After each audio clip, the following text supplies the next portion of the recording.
മഹാഗുരുശരണം.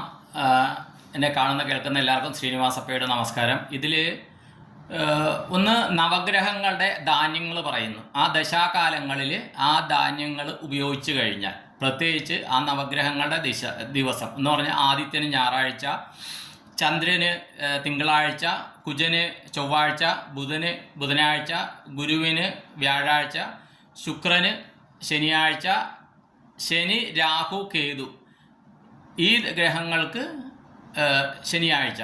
ഈ ദിവസങ്ങളിൽ ഈ പറയുന്ന ധാന്യങ്ങൾ ഉപയോഗിച്ചാൽ അത് കുറച്ച് പ്രയോജനം ചെയ്യും. ഇതെൻ്റെ ഗുരു പറഞ്ഞു തന്ന ഒരു ടെക്നിക്കാണ്. അതുപോലെ അതിൻ്റെ നിറവും പറയുന്നു. ഞാൻ നോക്കിയാണ് വായിക്കുന്നത് കേട്ടോ. എനിക്കിതൊന്നും കാണാപ്പാടമല്ല. ഞാനൊരു പ്രൊഫഷണൽ ആസ്ട്രോളജർ അല്ലേ. ഗുരു പറഞ്ഞു തന്ന കുറേ കാര്യങ്ങൾ ഞാൻ റെഡി റെക്കോർഡറായിട്ട് നോട്ട് ചെയ്ത് വെച്ചിട്ടുണ്ട്. അപ്പോൾ അതാണ് പറയുന്നത്. ദേവത ഞാൻ പറയുന്നില്ല. കാര്യം എന്താണെന്ന് വെച്ചാൽ നാനാജാതി മതസ്ഥർ ഇത് ഫോളോ ചെയ്യുന്നുണ്ട്. അപ്പോൾ അതിൻ്റെ ഞാനിപ്പോൾ ഗ്രഹം പറയാം, ധാന്യം പറയാം, നിറം പറയാം, അതിൻ്റെ പുഷ്പം എന്താണെന്ന് പറയാം. അപ്പോൾ ആദ്യത്തെ എന്ന് പറയുന്ന ഗ്രഹം, അതിൻ്റെ ധാന്യം ഗോതമ്പാണ്, നിറം ചുവപ്പാണ്, പുഷ്പങ്ങൾ കൂവളത്തിലെയാണ്. ഓക്കെ. അപ്പോൾ ഈ ഗോതമ്പ് പൊടിയല്ല, ഗോതമ്പ് തന്നെ, സൂചി ഗോതമ്പ് റവയുടെ ഉപ്മാവ് അതൊക്കെ ഉണ്ടാക്കി കഴിക്കുന്നതല്ല ഞായറാഴ്ച. വേറൊരു കാര്യം, ശനിയുടെ എഫക്റ്റ് ഉള്ളവർ, ശനീശ്വരൻ്റെ പ്രീതി വാങ്ങിക്കണം എന്നുള്ളവർ ഇതിൽ പറയുന്ന ധാന്യങ്ങൾ ശനിയാഴ്ചകളിൽ ഉപ്പിടാണ്ട് അത് തേങ്ങാപ്പീര ഇട്ട് എന്താണ് എന്ന് വെച്ചാൽ അതുണ്ടാക്കി കഴിക്കുക. അത് ഡബിൾ എഫക്റ്റാണ് കേട്ടോ, ഡബിൾ ധമാക്കയാണത്.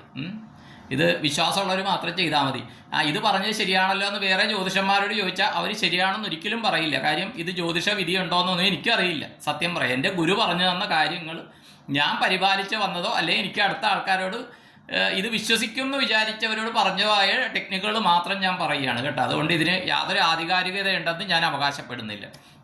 അടുത്തത് ചന്ദ്രൻ്റെ നെല്ലാണ്. അപ്പോൾ ആ നെല്ല് എന്താണെന്ന് വെച്ച് കഴിഞ്ഞാൽ, അത് നെല്ല് ആരാണോ ആ ചന്ദ്രദശയിലുള്ള ആൾ അത് മലരാക്കിയിട്ട് കഴിക്കുക. നെല്ല് വെളുപ്പ് നിറമാണ്, പിന്നെ വെള്ളത്താമരയാണ് അതിൻ്റെ പുഷ്പം. അപ്പോൾ കുജൻ്റെത് തുവരയാണ്, ചുവപ്പ് നിറമാണ്, ചെത്തിയാണ് പുഷ്പം. ബുധൻ്റെത് ചെറുപയറാണ്, പച്ച നിറമാണ്, തുളസിയാണ് പുഷ്പം. വ്യാഴത്തിൻ്റെ ഗുരുവിൻ്റെത് കടലയാണ്, മഞ്ഞ നിറമാണ്, ചെമ്പകമാണ് പുഷ്പം. ശുക്രൻ്റെത് അമരയാണ്, അത് ബീൻസ്, രജ്മ അങ്ങനെയുണ്ടല്ലോ, അമരകളുണ്ടല്ലോ, അതാണ്.